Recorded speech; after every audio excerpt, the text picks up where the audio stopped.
حکایت شیطان اور نیک کام۔ ایک روز حضور صلی اللہ علیہ وآلہ وسلم مسجد سے باہر تشریف لائے تو آپ نے دیکھا کہ شیطان دروازے پر کھڑا ہے۔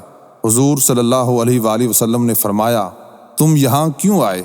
کہنے لگا، خدا کے حکم سے آیا ہوں تاکہ آپ اگر کچھ پوچھیں تو میں جواب دوں۔ حضور صلی اللہ علیہ وآلہ وسلم نے فرمایا، اچھا یہ تو بتاؤ کہ تم میری امت کو نماز با جماعت سے کیوں روکتے ہو؟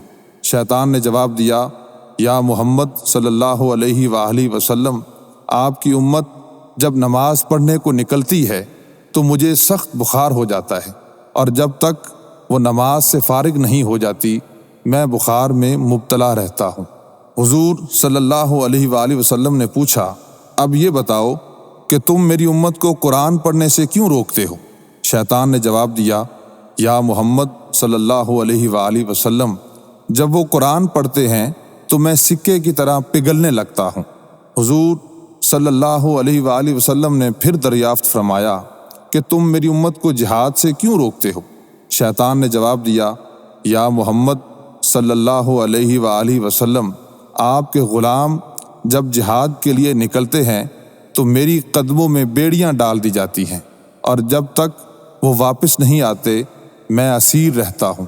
حضور صلی اللہ علیہ وآلہ وسلم نے پھر پوچھا، اچھا اب یہ بتاؤ کہ تم میری امت کو صدقہ و خیرات کرنے سے کیوں روکتے ہو؟ شیطان نے جواب دیا، یا محمد صلی اللہ علیہ وآلہ وسلم، آپ کے غلام جب صدقہ و خیرات کا ارادہ ہی کرتے ہیں تو میرے سر پر آرا رکھ دیا جاتا ہے کہ جو مجھے یوں کاٹ کے رکھ دیتا ہے جیسے لکڑی کو۔ سبق: شیطان کے لیے نیک کام بڑے ہی تکلیف دہ ہیں۔ یہ ملعون نیک کام نہ خود کرتا ہے اور نہ یہ چاہتا ہے کہ کوئی دوسرا بھی کرے۔ نماز بجماعت ادا کرنے سے ملعون کو بخار ہو جاتا ہے، اور نماز پڑھنے سے روکنے یا نماز با جماعت سے باز رکھنے کے لیے بے نمازی اور تارک جماعت کو عذر بھی کچھ ایسا سکھاتا ہے کہ مجھے بخار ہو جاتا ہے، اس لیے میں مسجد میں نہیں آتا۔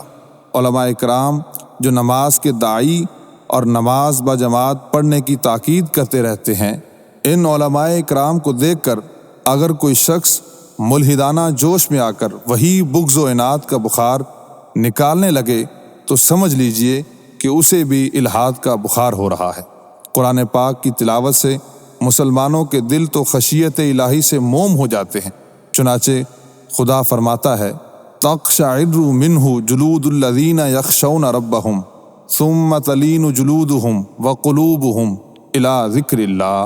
ترجمہ: یعنی رب سے ڈرنے والے قرآن سنتے ہیں تو یاد خدا کی رغبت میں ان کے بال کھڑے ہو جاتے ہیں اور ان کی کھالیں اور دل نرم پڑ جاتے ہیں، مگر شیطان جس وقت قرآن سنتا ہے جس طرح سکہ آگ میں پگھلتا ہے اسی طرح یہ عداوت و جلن کی آگ سے پگھلنے لگتا ہے۔ آج بھی اگر کوئی شخص قرآن نہ سن سکے اور اپنے سنانے والوں کو نہ دیکھ سکے اور انہیں دیکھ کر سن کر جلن میں سکے کی طرح پگھلنے لگے تو سمجھ لیجئے شیطان مار کا سکہ ہے۔ اعلیٰ کلمت الحق کے لیے جہاد کے لیے نکلنا شیطان کو بیڑیاں پہنا دینے کے مترادف ہے۔ گویا مجاہدین و غازیان حق شیطان کو قید کر دیتے ہیں۔ 1965 کے جہاد میں قوم نے جس اتحاد، اتفاق، ایثار، خلوص اور قربانی کا مظاہرہ کیا وہ اس حقیقت پر شاہد ہے کہ ہمارے شیر دل مجاہدوں نے شیطان کو جکڑ کر رکھ دیا تھا اور قوم نیکیوں کی طرف مائل ہو گئی تھی۔ صدقہ و خیرات مثلاً فاتح، ایصال و ثواب کی تقریبات شیطان کے لیے آرا تھی۔